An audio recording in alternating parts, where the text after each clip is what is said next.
Continuamos con La Noche. Muy bien, en el programa La Noche hoy tenemos un panel de lujo para analizar lo que representa esta cumbre, esta séptima cumbre de las Américas y la forma como llegan cada uno de los países, como llega Venezuela, como llega Cuba y cómo llegan los Estados Unidos en sus relaciones diplomáticas con todo el hemisferio. Voy a saludar a nuestros invitados en Washington, D.C., en nuestros estudios. Está Santiago Cantón, él es director ejecutivo del Robert Kennedy Human Rights, profesor de Derecho en la Universidad de Georgetown. En Miami, Florida, está el doctor Juan Antonio Blanco Gil. Él es director ejecutivo del Centro para Iniciativas de América Latina y del Caribe del Miami-Dade College y autor y ensayista. Entre sus escritos destacan Tercer Milenio, una visión alternativa de la posmodernidad, un libro que dio muchísimo de qué hablar en diferentes círculos académicos. Y también en nuestros estudios en Washington, D.C. está Eric Olson, él es director asociado del programa para Latinoamérica del Centro de Pensamiento en Washington, hace parte del Woodrow Wilson Center. Ellos son mis invitados el día de hoy. Quiero comenzar en nuestros estudios en Washington, D.C., con el señor Santiago Cantón, preguntándole específicamente por uno de los hechos que eclipsa esta séptima cumbre de las Américas que tendrá lugar este viernes y sábado en Panamá. Señor Santiago Cantón, ¿cómo cree usted que llega Cuba a este importante encuentro regional?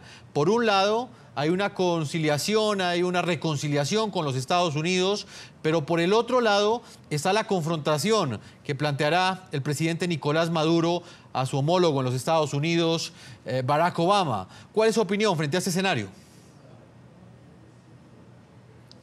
Sí, esperemos que finalmente no se eclipse, como dijo usted, esta cumbre a raíz de lo de Venezuela. Yo creo que el hecho del acercamiento hacia Cuba es posiblemente el hecho histórico más importante en las relaciones entre Estados Unidos y América Latina de los últimos 60 años. Quita un fantasma que ha estado flotando en todas las relaciones entre América Latina y Estados Unidos e inclusive en las reuniones bilaterales de Estados Unidos con otros países de la región, lo quita de la mesa. Pero si bien es cierto, se está corriendo riesgo que ese fantasma sea reemplazado por el fantasma de Venezuela. Esperemos que eso no suceda. Eso va a depender tanto de Estados Unidos como de los otros países de América Latina y ver de qué manera reaccionan frente a los hechos que están ocurriendo en Venezuela. Lo que no nos tenemos que olvidar es que en Venezuela están ocurriendo graves violaciones a los derechos humanos. Esperemos que los países de América Latina vean esa situación, traten de resolver esa situación y que el tema de Venezuela no termine eclipsando la que puede ser una de las cumbres más importantes en el mejoramiento en la historia, en el mejoramiento de la historia de las relaciones entre Estados Unidos y América Latina. Señor Juan Antonio Blanco Gil, en Miami, Florida, ¿cuál es su opinión? Plantea el señor Santiago Cantón que pues ojalá pues finalmente no termine quizás eclipsada esta histórica cumbre por temas como los que tienen que ver con Venezuela, con la situación de derechos humanos en Venezuela, la situación que enfrenta la democracia en Venezuela. ¿Usted cree que no terminará eclipsada esta cumbre de las Américas, esta séptima versión, por estos temas que son los que en ese momento importan a los demócratas del continente? Yo coincido en primer lugar con lo que ha dicho mi amigo Santiago. Quiero decir, no obstante, que una cosa es el deseo que nosotros podamos tener sobre el resultado y la forma en que se desarrolla la cumbre, y otra cosa es lo que sucederá de hecho allí, lo cual todavía es un poco difícil de predecir, a pesar de que apenas estamos a unas pocas horas del evento. Yo quisiera hacer una pequeña disquisición sobre un término que se ha venido usando de reconciliación entre Cuba y los Estados Unidos, no por el señor Cantón, sino por otras personas en el programa. Quizás ese sería un concepto que excedería en ambición a lo que es factible en este momento. Yo quisiera hacer una distinción, que por cierto creo que la hicieron los representantes del gobierno cubano, y me parece que en eso llevan razón, entre restablecer relaciones diplomáticas y reconciliar los dos países, o restablecer plenamente las relaciones normales entre los dos estados. Relaciones diplomáticas se pueden restablecer con un país incluso con el que uno tenga una gran hostilidad. O sea, de hecho, creo que no había un país que representara un mayor peligro para los Estados Unidos en la Guerra Fría que la Unión Soviética, y nunca se rompieron las relaciones, siempre existieron embajadas en Washington de los soviéticos y de los norteamericanos en Moscú. Por lo tanto, yo creo que ese es un paso siempre positivo y es un paso que eventualmente abre otras posibilidades. Digo eventualmente porque, como hemos visto precisamente en el transcurso de la Guerra Fría, el tener embajadas no es garantía de que las cosas no puedan en un momento determinado escalar en la dirección negativa. Entonces, lo que podemos esperar, a mi juicio, en el corto plazo, y quizás ya se anuncie en la cumbre, es el restablecimiento de las relaciones diplomáticas entre los dos países. O sea, el hecho de que los dos países de alguna manera llegaron a algún acuerdo sobre cómo superar los escollos inmediatos que había para poder restablecer esas embajadas. El otro proceso supone, o sea, el proceso de cambiar de actitud y de mentalidad por todas las partes, es un proceso mucho más prolongado, requiere reflexiones más profundas, tanto en La Habana como en Washington, y en ese otro proceso se puede fracasar e incluso retrotraerse la situación en general. Y ahí, en el medio de eso, está la situación de Venezuela. Quisiera conocer su opinión frente a un cuestionamiento que en algunos sectores pesa frente a la presencia de Cuba, un país no democrático, en un escenario internacional donde pues aparentemente lo que uno pensaría es que prima la democracia como uno de los valores a defender. ¿Usted qué opinión tiene de esa contradicción? La posibilidad inminente de la presencia de Cuba en esta cumbre de las Américas cuando no es un país democrático, ese reconocimiento hemisférico que se le está dando a este país. Mire, a mí realmente me sorprendió cuando el señor Insulza declaró que los abogados de la OEA decían que no había ninguna dificultad con eso, porque hasta donde yo sé, y yo he colaborado con la OEA, existe, por supuesto, los estatutos de la OEA, existe la Carta Democrática, existen los acuerdos de la Cumbre de Quebec, que también comprometen a una postura y a un sistema democrático para poder participar en el proceso de la Cumbre de las Américas, pero es evidente que el impulso que los Estados Unidos querían darle a este encuentro simplemente se sobreimpuso a todas las consideraciones legales que a mi juicio pesan y que creo que sientan un mal precedente. Si a mí me hubieran preguntado mi opinión, yo hubiera dicho que Cuba tendría derecho a estar allí en alguna calidad de invitado especial, en tanto y cuanto el Estado cubano nunca ha dejado de ser parte de la OEA. Lo que fue suspendido fue su gobierno. E incluso la sanción de suspensión al gobierno fue levantada en la asamblea que tuvo lugar en Honduras hace algunos años atrás y quedó por parte del gobierno de La Habana decidir si querían o no ratificar los mismos convenios que no se hicieron para ellos, se hicieron para todo el hemisferio para poder pertenecer a ese club de naciones democráticas. El gobierno cubano todavía hasta ayer estaba rechazando esa idea y la posibilidad de pertenecer a la OEA.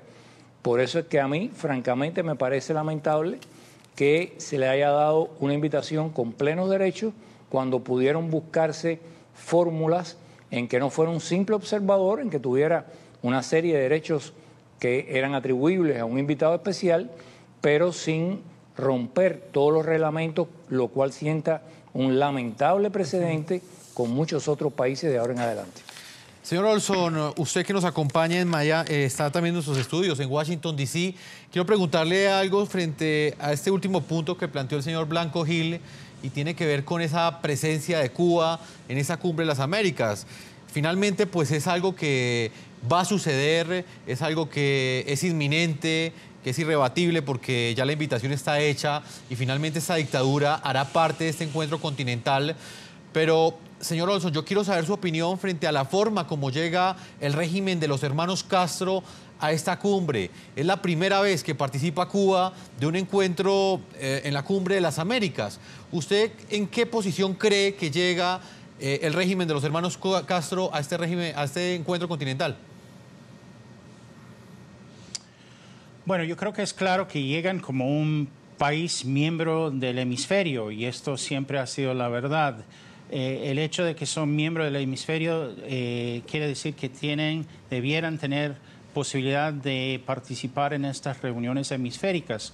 Eso no quiere decir que Estados Unidos o otros países tienen que estar de acuerdo con las prácticas, las violaciones de derechos humanos en Cuba. Una cosa es asistir a esta cumbre, otra es serse miembro activo de la OEA. Yo creo que en ese tema Cuba ha sido muy claro. Se le ha invitado a participar, se le ha quitado la suspensión, pero ellos no quieren participar porque eso sí requiere que adopten y acepten la cláusula democrática y los diferentes componentes de participación en la OEA.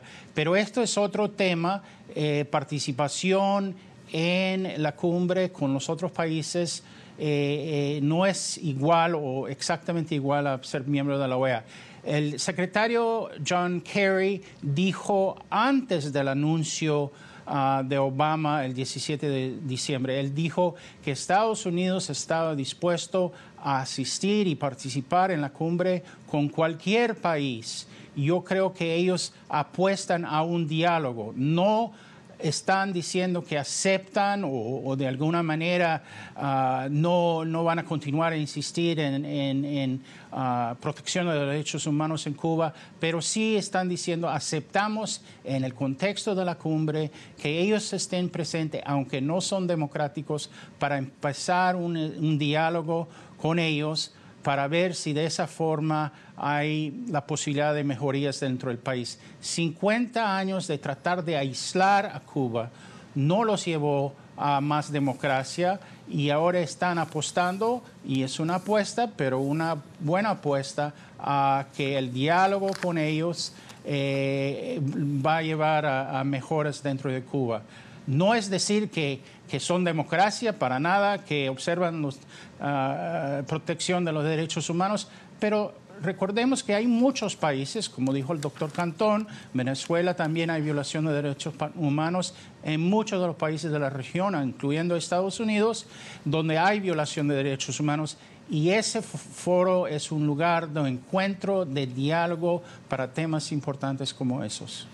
Por primera vez, el régimen de los hermanos Castro participará en la Cumbre de las Américas a celebrarse esta semana en Panamá. Un hecho sin duda histórico y polémico, pues un espacio democrático continental cobijará, como lo hemos dicho paradójicamente, a una dictadura que ya cumplió 56 años en el poder. El evento serviría además para propiciar una escena sin precedentes en una cumbre de mandatarios del hemisferio, el que sería el primer encuentro entre el presidente de los Estados Unidos, Barack Obama, y Raúl Castro tras el anuncio del restablecimiento de las relaciones diplomáticas. Los días 10 y 11 de abril del 2015 marcarán un hito en la política del hemisferio. La séptima cumbre de las Américas a celebrarse en esta ocasión en Panamá será epicentro de hechos sin precedentes.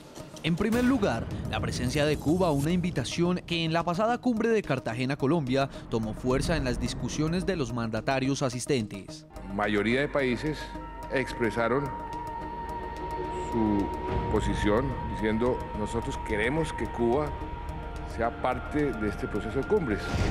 Un consenso profundo de toda nuestra región ratificado, porque ya tiene tiempo de apoyo, de hermandad con Cuba y de que Cuba tiene que estar con nosotros siempre. Estados Unidos y Canadá mantuvieron en ese entonces su férrea oposición a que un país carente de democracia no debía sentarse en este tipo de encuentros.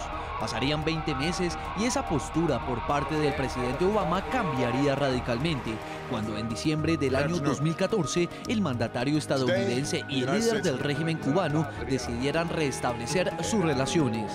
Pondremos fin a un enfoque obsoleto que durante décadas ha fallado en hacer avanzar nuestros intereses. Atrás quedó este apretón de manos entre Obama y Castro en el funeral de Nelson Mandela. La expectativa aumenta ante un cara a cara en una cumbre de presidentes. los hechos de apertura del mandatario estadounidense hacia la isla contrastan con la posición del régimen cubano, que ha insistido en que mantendrá sus principios, es decir, aquellos que suponen nula apertura a las libertades democráticas y oídos sordos a la exigencia de la oposición cubana de cambios reales en la isla. No vamos a cambiar nuestros estándares ni nuestra manera de elevar nuestras preocupaciones sobre las violaciones de derechos humanos en Cuba por el mero hecho de que ahora estemos en contacto directo con su gobierno. Según la opositora Comisión de Derechos Humanos y Reconciliación Nacional, en el primer trimestre del presente año han ocurrido 610 arrestos contra la disidencia, lo que supone una cifra récord de detenciones arbitrarias.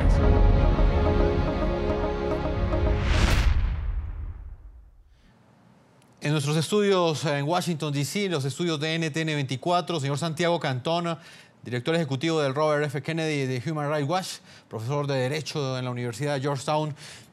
Quisiera que usted nos diera su opinión frente a una gran contradicción que muchos han evidenciado en lo que será esta Cumbre de las Américas y el protagonismo que ha adquirido Cuba dentro de este encuentro. ¿Cuál cree usted que es el mensaje que le queda a los demócratas de la región, por ejemplo a la oposición que en Venezuela lucha contra un régimen que cada vez ahoga más sus libertades democráticas? ¿Qué mensaje le queda a estos sectores demócratas en el continente que un país como Cuba, donde no se respeta la democracia, llegue con semejante reconocimiento a esta séptima Cumbre de las Américas? Yo creo que hay que distinguir bien los distintos temas. Hay graves violaciones de los derechos humanos en Cuba, hay graves violaciones de los derechos humanos en Venezuela. De la misma manera que mencionó Eric, en Estados Unidos también hay graves violaciones y en otros países de la región. No quiero con esto minimizar a las de Cuba y a la de Venezuela, que considero que es mucho más grave que las otras, pero la situación de derechos humanos es grave en varios países. Cuba, asimismo, no es un país democrático. Venezuela tiene grandes falencias democráticas y es difícil poner una categoría de democracia realmente hoy en día con falta de libertad de expresión, falta de independencia del Poder Judicial. Es difícil ponerlo en la categoría plena democracia. Cuba definitivamente no lo es porque simplemente no hay elecciones. Ahora, la pregunta que uno se tiene que hacer es cómo lograr que esos países avancen hacia la democracia. Y eso es a través del diálogo únicamente. En Cuba está a la puerta de una transición. Sea como sea, Cuba está a la puerta de una transición. Esa transición queremos que sea una transición hacia la democracia y para eso es necesario que esté acompañada por los restantes países del hemisferio, que son mayoritariamente todos democráticos, conformando una región del mundo que es prácticamente toda democrática, para que acompañen ese camino y finalmente Cuba logre ser en los próximos años una democracia. Durante 56 años ha intentado hacerlo de una manera que no fue la correcta y evidentemente no se logró ningún resultado. Tal vez ahora sea posible y eso es lo que se está intentando. Y con Venezuela, y por otro lado, en Cuba ha habido algunos cambios, más allá de lo que se mencionó, que sigue habiendo graves violaciones, también hubo algunos cambios por otro lado. Entonces creo que hay un camino que se tiene que aprovechar y solamente a través del diálogo se puede lograr eso. Con Venezuela la situación es bastante más complicada, la situación en Venezuela es sumamente grave, pero también es importante que América Latina se lo tome en serio. Yo creo que es más importante mirar hacia los demás países de América Latina y de qué manera piensan resolver esta situación. En Venezuela ha fracasado, la UNASUR ha fracasado, siguen estando presos Leopoldo López, el alcalde Ledesma, Ceballos y varios estudiantes que no se encuentra una respuesta. UNASUR lo intentó hace un año atrás y no logró absolutamente nada. Actualmente tampoco lo ha logrado. Creo que el desafío que tenemos en la cumbre es más ese desafío que otros. Esperemos que se logre avanzar en ese camino, porque la situación de Venezuela va a continuar deteriorándose. El Estado de Derecho desde hace 10 años ha estado en caída y ahí es obligatorio que los estados de América Latina se tomen como una obligación conjunta de todos ellos, evitar que siga habiendo más presos políticos en Venezuela, que siga habiendo más ejecuciones extrajudiciales y menos democracia. En Miami, Florida, doctor Juan Antonio Blanco Gil, ¿cuál es su opinión? ¿Usted cree que los mandatarios del continente americano, los que están hoy en el poder, no los expresidentes, sí se están tomando en serio esa defensa que debería tener la democracia como un valor fundamental dentro de nuestra región? Bueno, el hecho de que haya una constelación de expresidentes que ahora se hayan organizado para tratar de trabajar con Venezuela, con la OEA y con la ONU, con distintas instituciones internacionales, para tratar de precisamente buscar un diálogo en Venezuela, mientras el resto de los países en general han sido bastante cautelosos, los gobiernos en activo, en pronunciarse sobre la situación. No es exactamente una, no nos alienta demasiado al hecho de que podamos contar con ellos plenamente para este cambio de posición. ¿Los estoy descartando? No, no los estoy descartando en lo absoluto. Y creo que eventualmente, con iniciativas como estas otras de las que estoy hablando, puede ser que los países, los gobiernos se abran a ese tipo de colaboración. Pero permítame añadir, Jefferson, una pizca aquí de complejidad a esta conversación. Esto no es una conversación entre personas, porque creo que los tres estamos a favor del diálogo, entre gente que están a favor del aislamiento, gente que están en contra, gente que están a favor del diálogo y gente que están en contra. Si el presidente Obama hubiera querido montarse en el Air Force One y aparecerse en La Habana para discutir sus diferencias con Raúl Castro y hubieran culminado con el restablecimiento de relaciones, el primero que hubiera festejado ese hecho sería yo. De la misma manera que si Raúl Castro le hubieran autorizado a aterrizar en Washington y hacer lo mismo, también yo estaría contento de que se restablecieran esas relaciones diplomáticas. Ese no es el punto. Y también estoy a favor, por supuesto, como dije antes, de que los dos países avancen hacia un genuino proceso de normalización de relaciones, lo cual supone muchos cambios de mentalidad. Ahora bien, en cuanto a que una política de 56 años ha fracasado, estoy de acuerdo, pero también fracasó una política de 22 años que se llamaba Constructive Engagement y que la abrazaron los países europeos liderados por España, específicamente por Felipe González, y por Canadá. Yo tuve bastante que ver con esa cuestión en Canadá e incluso me entrevisté un par de veces con el propio Felipe González. Y esa política tampoco condujo a ninguna parte. Sabemos lo que pasó en cuanto La Habana pudo ver una oportunidad de seguir actuando de la misma manera porque surgió Chávez y su petróleo en Venezuela y lograron superar la coyuntura crítica de aquel momento. Luego, la idea de que el aislamiento no lleva a ninguna parte, estoy 100% de acuerdo con ella. La idea de que automáticamente una política exactamente contraria va a producir el resultado deseado, les arriendo la ganancia a los que quieran creer en eso y que vayan y le pregunten a Felipe González y a los que eran en aquel momento primeros ministros en Canadá. Permítame, vamos a una primera pausa comerciales. Estamos con un panel de lujo analizando lo que será esta participación de Cuba, lo que representa, lo que significa la participación de un país no democrático en esta séptima cumbre de las Américas, que es noticia esta semana en el continente americano. Una pausa y ya regresamos a la segunda parte de este programa La Noche.